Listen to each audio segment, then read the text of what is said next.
right. Thanks for coming on. Thank you. So today, special episode, new guest. Phil's still away. It's just me right now.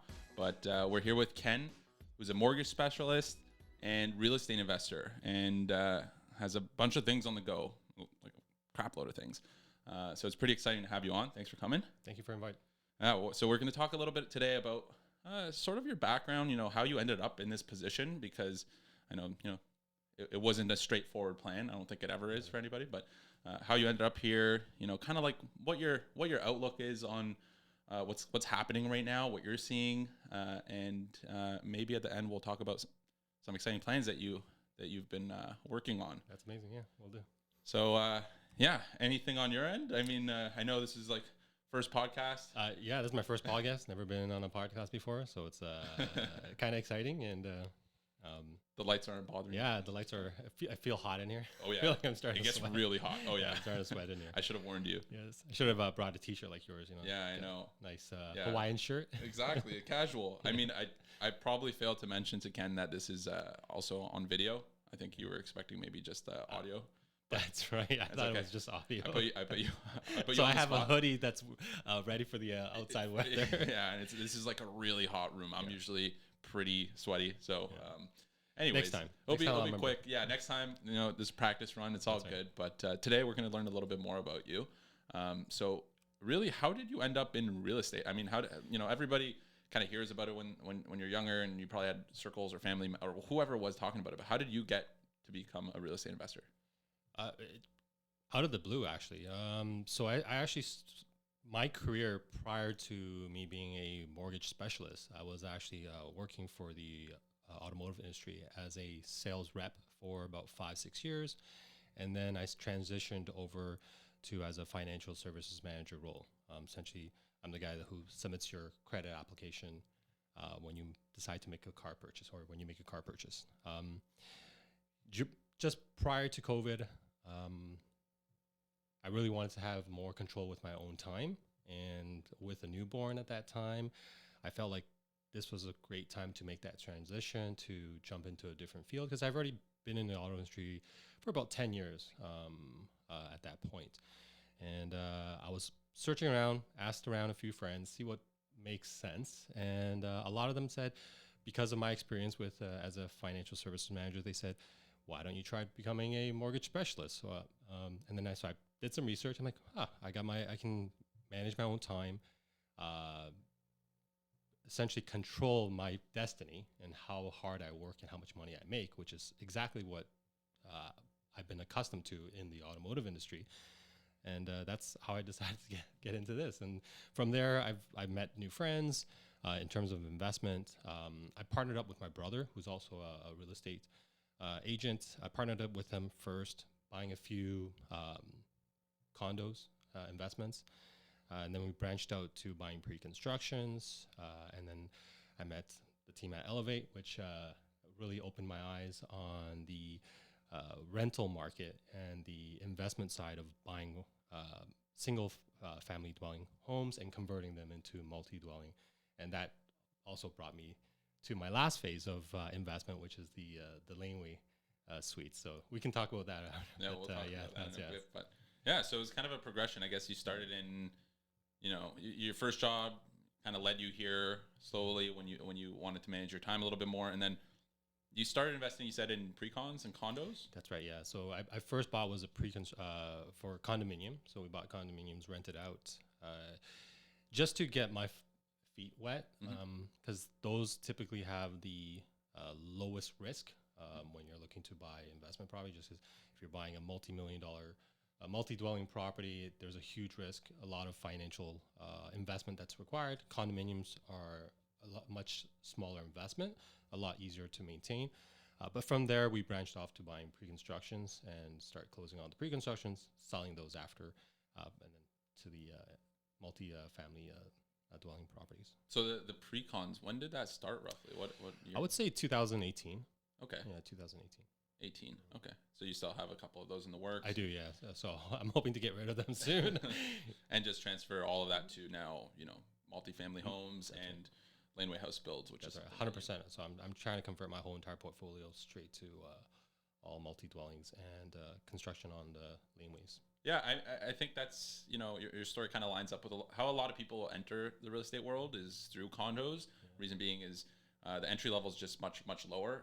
And like how you said, like what you said, with multifamily homes, you're faced with a lot more variables that could pop up. So things I usually point out to clients is, you have 2 units or 3 units. That's 3 different tenants, 3 different rent collections, 3 different amounts of issues that could pop up, meaning, fridge, stove, whatever it is. You're also faced with basements flooding, which happens, roofs leaking, which does happen. You have to be on top of a lot more. So there's a lot more that goes on with multifamily homes or single family homes that are converted into multifamily homes.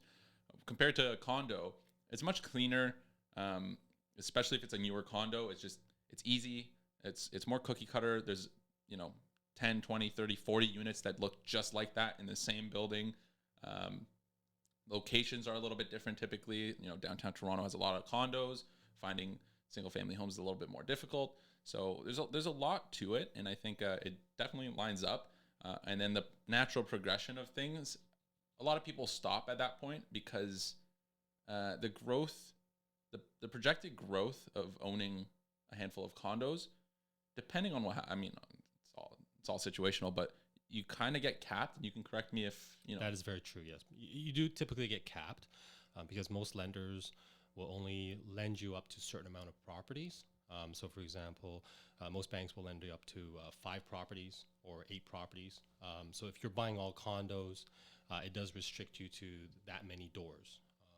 One thing about condos people really like, though, is it's turnkey. Whereas if you buy a single family home and convert it to a multi-dwelling, they're never turnkey. You're going to be putting in, minimum 50,000, some 100,000. I'm in a project right now for about 120 for a new project I'm working on. So it's a progression, like you said. Condos are very good starters. If you have like 2 or 3 condos, great starters. But eventually you do want to convert those into, or my opinion is start to transition your portfolio from condos to multi-dwelling properties. Yeah, like you said, it's what you're looking for, right? Some people are the 2-3 condos, fine, less headaches. Are you going to be cash flowing positive on them? I don't know. Nowadays, if you buy one, no, you won't. Yeah. You won't be. It's really hard to cash flow with a condo in the GTA. But you sleep better at night, right? Less headaches. That's one thing. Less the headaches. Turnkey option is great for a lot of people. Yeah, and then when people, when my clients buy a freehold property that's turnkey, I'm using quotations here, turnkey.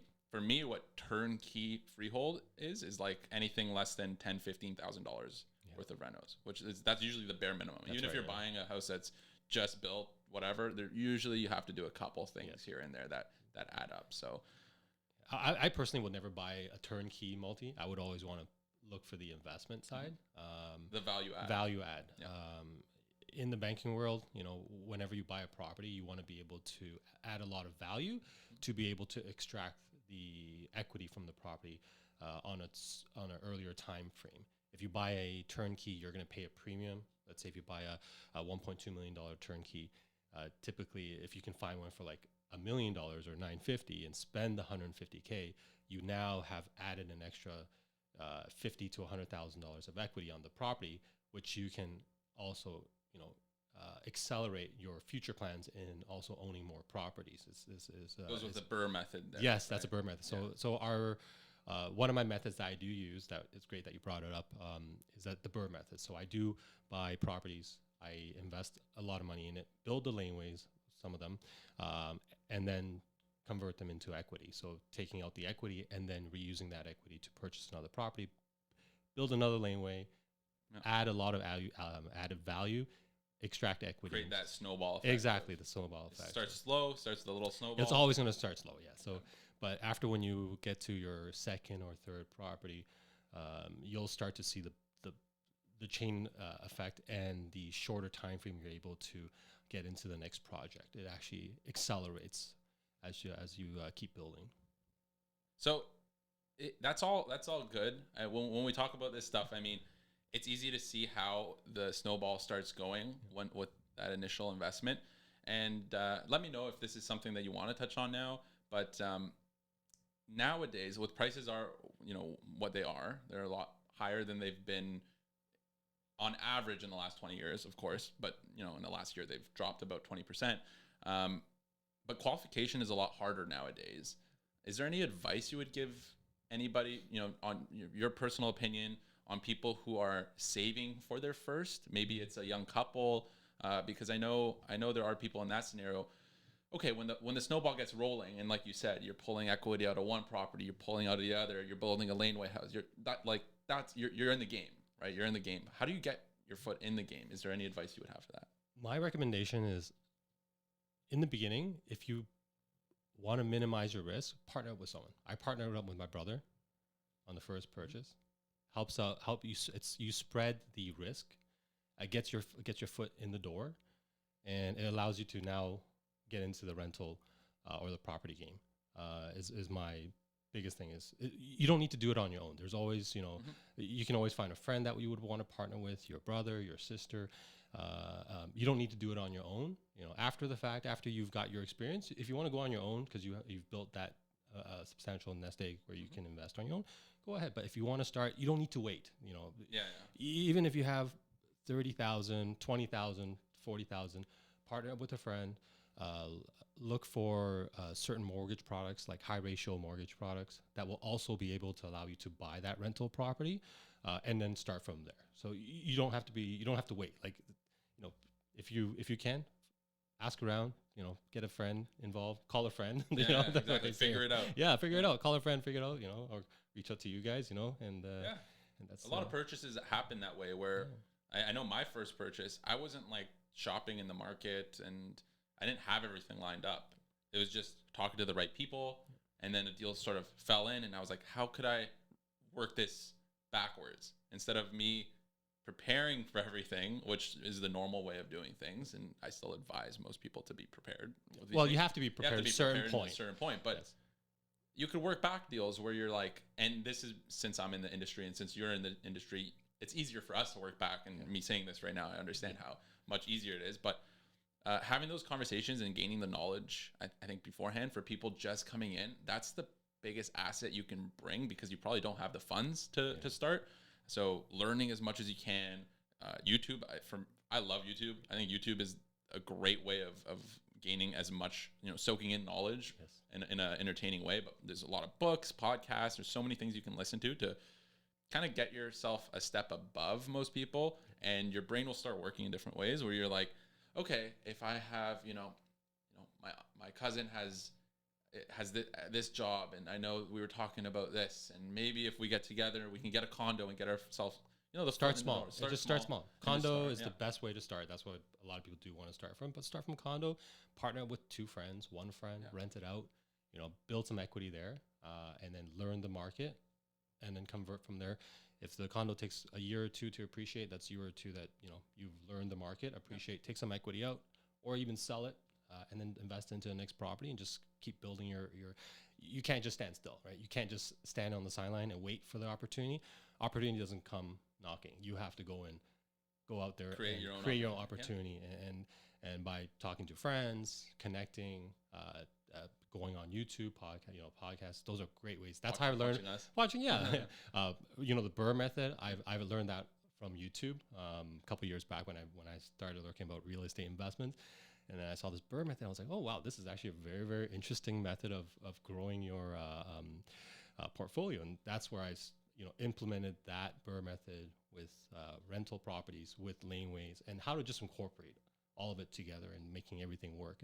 But it takes time. It does take a little bit, but you do have to go out and take that first step. For sure.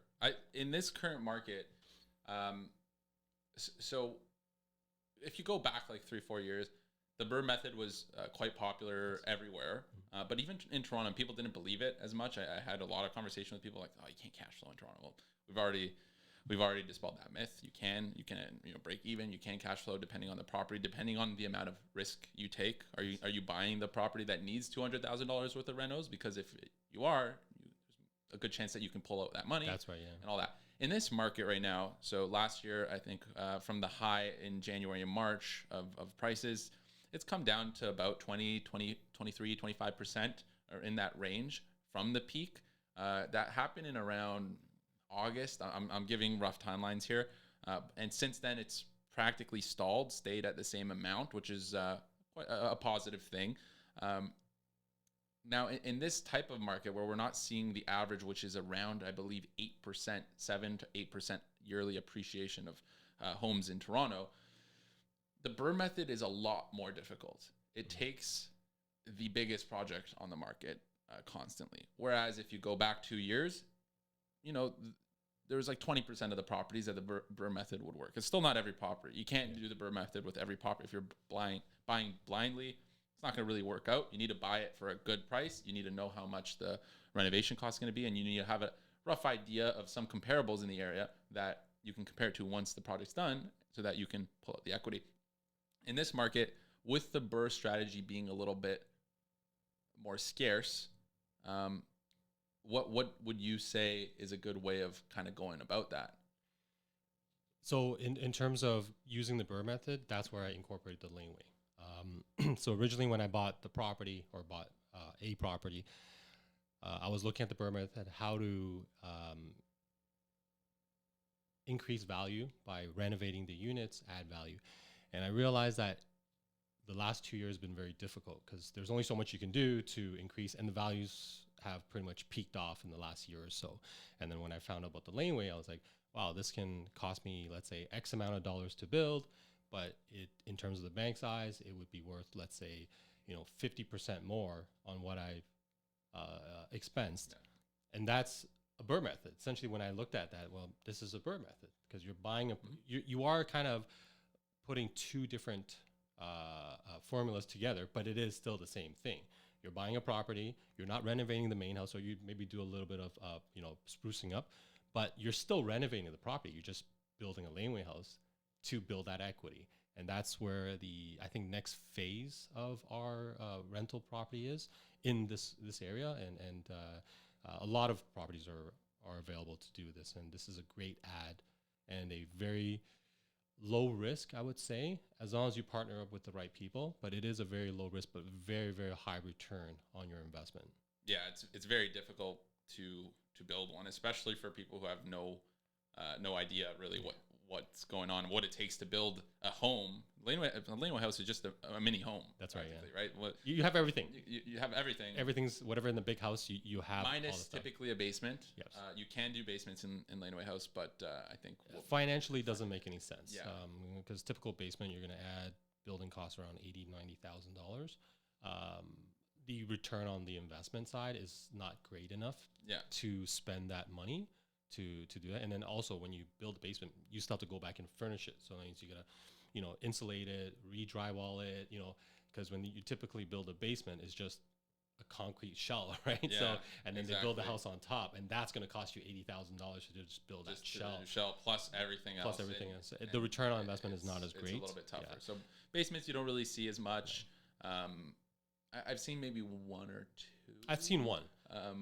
But that was the home. It was a homeowner that lived at the property. Exactly. And he wanted to really increase a lot of space. So that's why he built a basement on the laneway. But in terms of an investor like me, I would never spend that money. Like I wouldn't, every time I'm doing something, I'm always looking at what's my return on it. Doesn't make sense. If the return is not a 1.2 to 1.5 back, there's really no point. It's tough. Yeah. It's not worth it because you can divert that money to somewhere else and invest in a different project.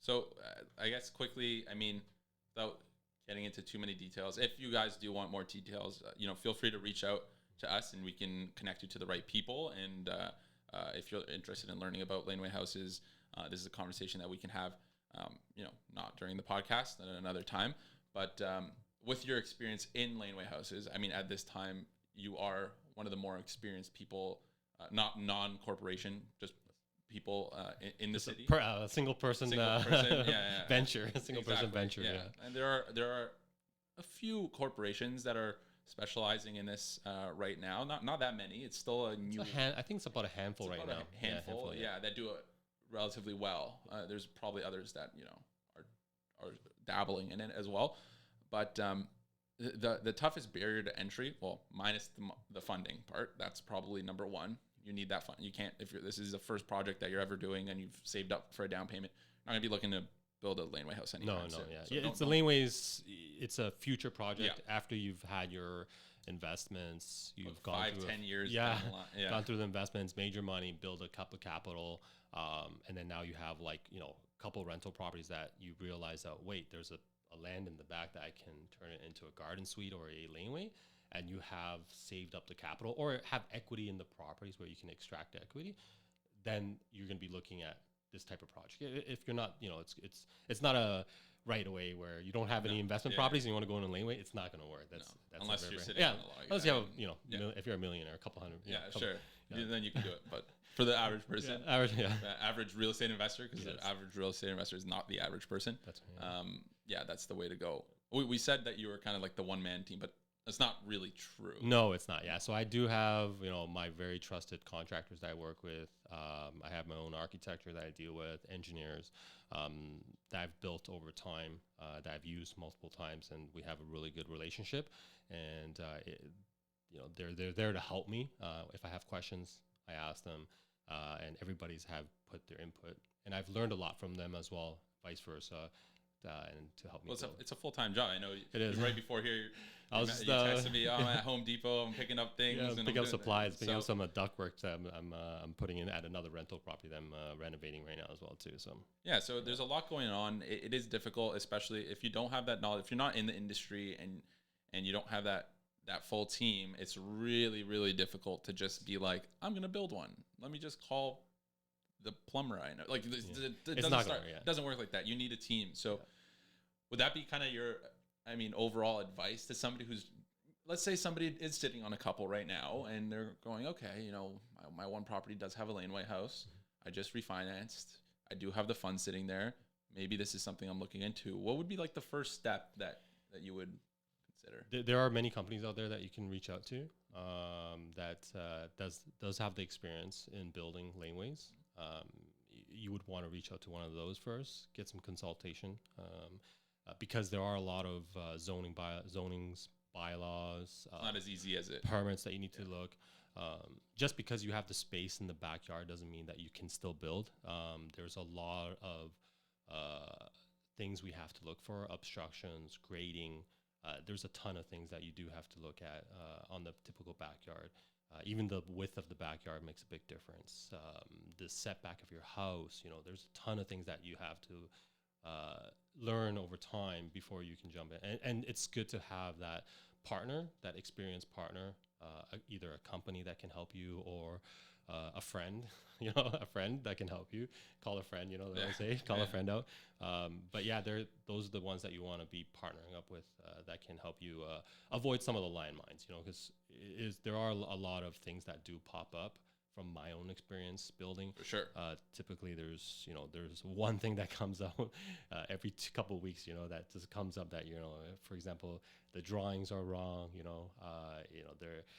they didn't factor in certain areas of the build that should have factored extra space or bulkheads, so partnering with someone that actually has the experience, that can visually understand the drawings, understanding how we can position your laneway and understand where everything should go and shouldn't go, will make your life a lot easier. And it's going to save you a lot of money, because if you have to go back and redo some of this stuff, you're talking about tens of thousands of dollars anytime when you make any changes. So. Yeah.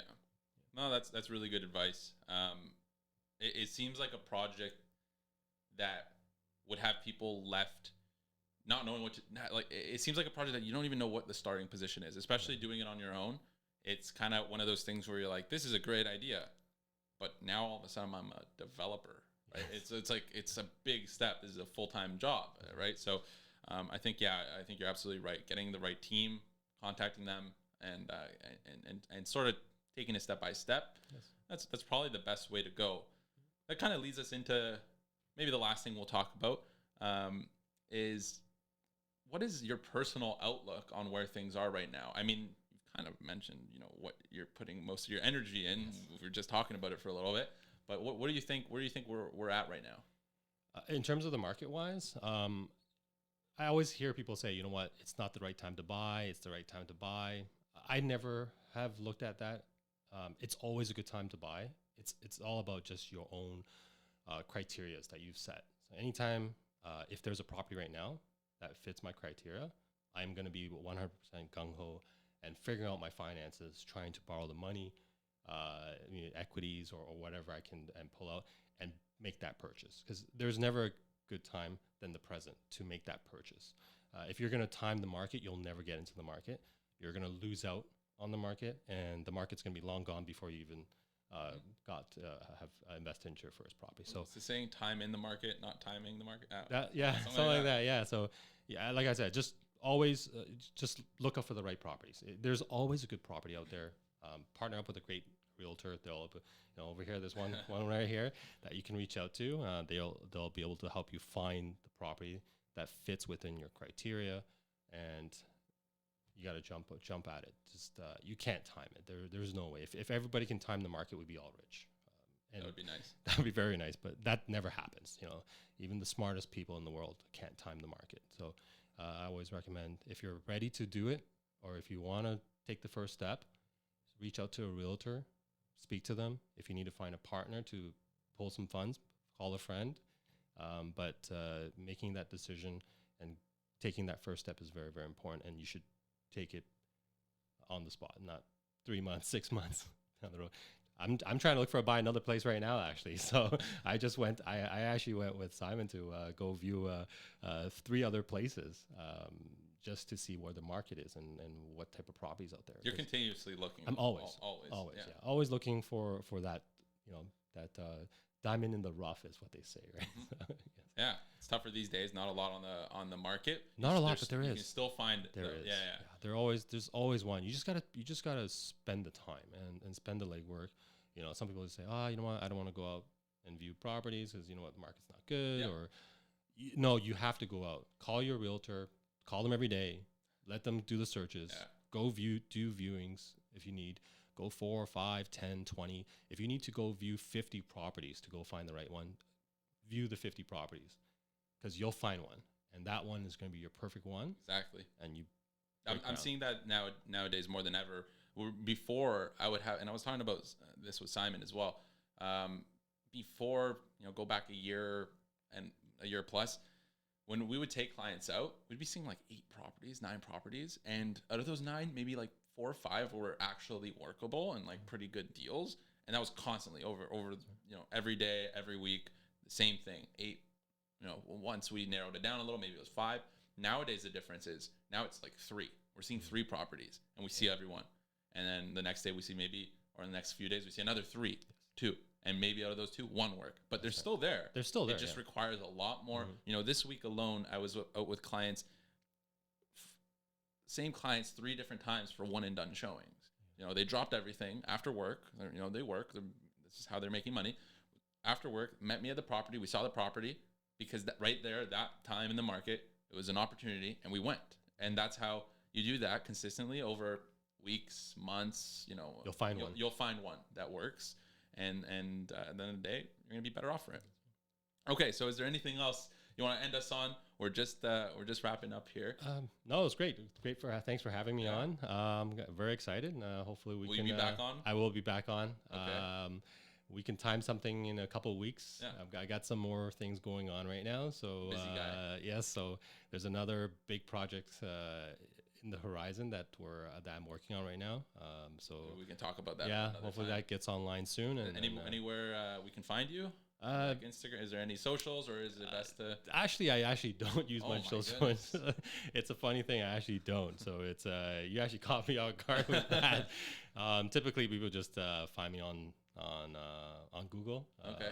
So if they need to Google me, if they need a mortgage specialist, you can Google me. My full name is Kenneth Tang. And you'll see who I work for. And, if you need some advice on mortgages, you can always reach out to me directly and go from there. Yeah, or just message me and I'll get you guys in You can do that. touch. That's right. All right, thanks, Ken. Thanks for coming on. Thanks, man. A lot of fun.